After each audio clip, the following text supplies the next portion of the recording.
ही कहता है, गणित में तेरे नंबर कुछ ज्यादा आए नहीं थे, साइंस में भी कुछ फली फोड़ी नहीं थी, क्योंकि फली मोटी थी, औजार छोटा था। तो ऐसे कैसे होगा? तो मेरे गुरुओं ने कहा तू लगा रहे, बस हो ही जाएगा। मैंने होता क्यों है? फिर और साल लगे, फिर 2-5 साल और देखा, फिर भी रूट कुछ पता नहीं चला। इस बिजनेस में आदमी कामयाब होता क्यों है? फिर 2-5 साल और लगे, मतलब 5-5 साल, जब 3 बार लग गए, 24 साल में 5-5 साल 5 बार आते हैं, तो 3 बार जब लग गए तब जाके उजाला आया, ओ माय गॉड, इस धंधे में कामयाब होने के लिए इंसान को जिस तरीके का नॉलेज चाहिए, जिस तरीके की स्किल्स चाहिए, जिस तरीके का एटीट्यूड चाहिए, ये सब मिलाकर ना स्कूल में पूरा हो पाता, क्योंकि वहां स्कॉलास्टिक एजुकेशन मिलती है, वहां किताबों से मिलने वाला ज्ञान है जो हमें ये सिखाता है पैसों के लिए कैसे काम करें। इसलिए आज भारत के करोड़ों लोग उस ज्ञान को फॉलो करते हुए आगे बढ़ रहे हैं, पैसों के लिए कैसे काम करें। ये गलत नहीं है, ये जरूरी है, लेकिन वो स्कॉलास्टिक एजुकेशन है। या फिर कुछ लोग जो होते हैं वो थोड़े अलग होते हैं, वो अपना प्रोफेशनल नॉलेज लेकर आगे बढ़ते हैं, तो किसी प्रोफेशन विशेष में कामयाबी मिलती है, वो है प्रोफेशनल एजुकेशन, प्रोफेशनल लर्निंग्स। तीसरी लर्निंग्स, जो लोग फाइनेंस को जानते हैं, जो लोग वित्त को जानते हैं, जिससे रोकड़ा आता है, उनकी लर्निंग्स होती है फाइनेंशियल लर्निंग्स, मतलब वित्तीय नॉलेज भारी होता है। ये 3 ने पूरी दुनिया और पूरे देशों को संभाला है। स्कॉलास्टिक एजुकेशन, आपकी जो एक्सपीरियंस है वो फाइनेंशियल और प्रोफेशनल। इन 3 से परे जो नॉलेज और जो अनुभव मिलता है वो धरती पे सिर्फ इसी प्लेटफॉर्म पे मिल सकता है, उसका नाम है एक्सपीरियंस्ड लर्निंग्स, अनुभव से पैदा होने वाला ज्ञान, क्योंकि ये विजडम देता है सीधा। जब एक्सपीरियंस होता है तो विजडम मिलती है भाई, ये बाहर नहीं मिल सकती। इसीलिए तो आपने देखा होगा इस बिजनेस में जितने लोग स्टेज पे आते हैं, उन लोगों में आपको कैसे लगता है, बावड़े बावड़े कर गए यार, आमले बांगले कर जाते हैं करने में, ये कैसे चल जाता है यार, ये हो कैसे जाता है? अरे भोड़ों का ही भगवान है, ये भोड़ों से जल्दी हो जाता है, ज्ञानियों से बहुत टाइम लग जाता है। सच में आप देख लो, आप इसे जिसको भी टाइम ज्यादा लग रहा है वो ज्ञानी है, नहीं पकड़े, और जिसको जल्दी मिल रहा है इस बिजनेस में कामयाबी, वो कम ज्ञानी है, उसे कम समझ में आता है, भोड़ों का भगवान है ही है। लेकिन एक्सपीरियंस लर्निंग से बेशकीमती लर्निंग दुनिया में है ही नहीं। मैं एग्जांपल देता हूं, एक्सपीरियंस लर्निंग मतलब क्या? ये किधर भी नहीं मिलती भैया, ये स्कूल में भी नहीं मिलती, ये प्रोफेशन में भी नहीं मिलती, ये इधर ही मिलती है। जब 2012 के आसपास व्हाट्सएप आया था, फेसबुक और ये आ गए थे, तो चैटिंग चालू हुई थी। चैटिंग, हाँ ना, तो करो आप, आपके पिताजी थोड़ी बैठे जाते थे, चैटिंग चालू हुई थी ना। yes. तो जब चैटिंग में अनुभव बढ़ा और बहुत दिनों तक अनुभव बढ़ता चला गया, तो अनुभव का ज्ञान ये कहता है कि जो महिला चैटिंग में आपको पहले घंटे में आई लव यू बोल दे, अभी पूरी नहीं हुई, सुनो तो सही। चैटिंग की एक्सपीरियंस लर्निंग ये कहती है कि जो महिला आपको पहले दिन पहले घंटे में आई लव यू बोल दे, अनुभव विज्ञान ये कहता है कि वो महिला नहीं, महिला जयवर्धन है।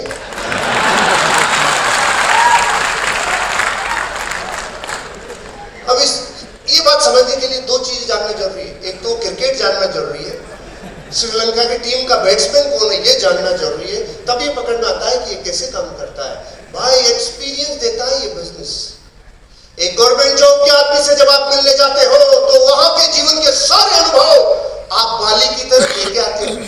एक प्राइवेट जॉब करने वाले से मिलते हो, सारे अनुभव कैच करके लेके आते हो। एक धंधे वाले से मिलते हो, सारे अनुभव आपके ओर में शिफ्ट होके आते हैं।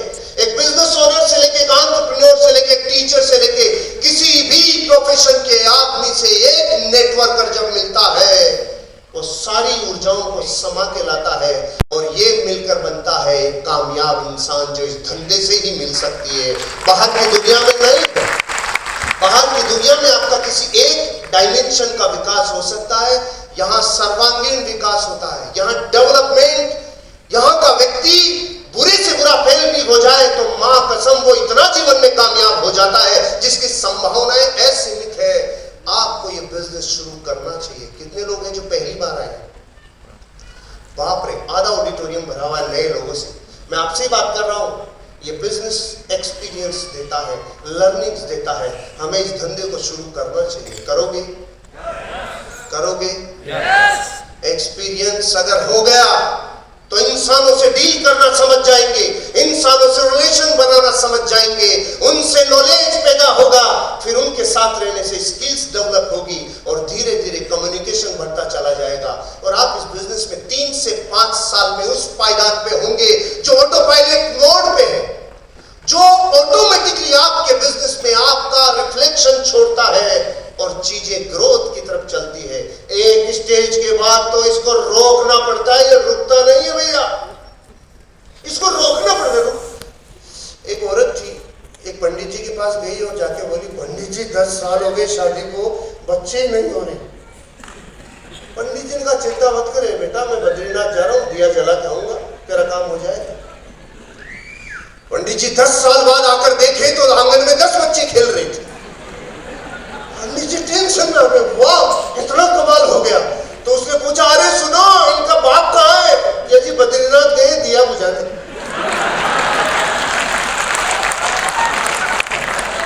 क्योंकि रुक ही नहीं रहे। कुछ पकड़ में आया मैं क्या कहना चाहता हूं? ये धंधा शुरू में आपसे होगा नहीं, और ताकत लगा के कर लिया तो फिर ये रुकेगा नहीं, क्योंकि इसकी तासीर ऐसी है, बद्रीनाथ जाना ही होगा। काम होगा ही काम जब ग्रोथ के लिए पूरे प्राण लगा लोगे। सिस्टम से नहाना होगा भाई, थोड़ा नहाना होगा, थोड़ा भीगना होगा। जो रात दिन इसके स्वभाव में ढल जाए वो इस बिजनेस में कामयाब ना हो, ऐसा हो नहीं सकता। भीगना होगा, स्वभाव में भीगना होगा। स्वभाव आदमी कभी नहीं छोड़ता। एक दर्जी था, सरकारी बस में जा रहा था दुकान पे, तो असिस्टेंट का फोन आ गया, अरे कि भाई क्या चल रहा है? तो इधर से सरकारी बस फुल भरी हुई थी। तो इसने बोला, अरे सुन तू ऐसा कर, हाथ और पांव तो काट के ना गला में आके काटता। बस खाली हो गई। कौन थी कि कौन आ गया भाई? ये बापू। अच्छा वो क्या कर रहा था? वो कुछ नहीं, वो बेचारा अपना भीगा हुआ अपने स्वभाव में। इस धंधे में जिस आदमी ने लोगों से प्रोस्पेक्टिंग करने में भिगो लिया, लोगों को इन्विटेशन देने में भिगो लिया, लोगों को पूरे प्राणों से प्लान परोसने में भिगो लिया, उसको मार्केट से रोकड़ा मिलता ही मिलता है, उसका धंधा चलता ही चलता है। पूरे प्राणों से सींचो और सिस्टम को फॉलो करो। जैसा ऊपर से कहा जाए वैसा करोगे तो वैसा ही नीचे वाले लोग करेंगे। एक चौधरी था, 6 महीने के बच्चे को स्कूल छोड़ने जा रहा था। कितने महीने का था? चोटला पेटी में चौधरी साहब कुछ भी कर सकते हैं। तो बच्चा कह रहा था, नहीं कौन जाऊं, कौन जाऊं, चल तेरे को जाना ही होगा, तेरे को जाना ही होगा। तो रास्ते में पंडित जी मिले। पंडित जी बोला, अरे भाई क्या चाहते हो? स्कूल छोड़ने जा रहा हूं। क्यों? पढ़ने के लिए। अरे कि भाई इतना छोटा बच्चा कैसे पढ़ेगा? मैंने कोई लेना देना नहीं है पढ़े कि नहीं पढ़े, मैंने तो वो करना जो सरकार कह रही है। सरकार क्या कह रही है कि दूसरा बच्चा तब जब पहला स्कूल जाए तब।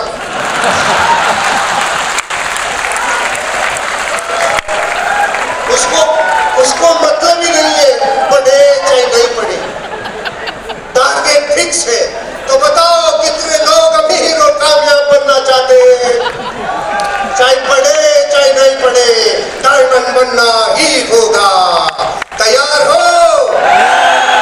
विश्व का बैंक। जय हिंद, जय भारत।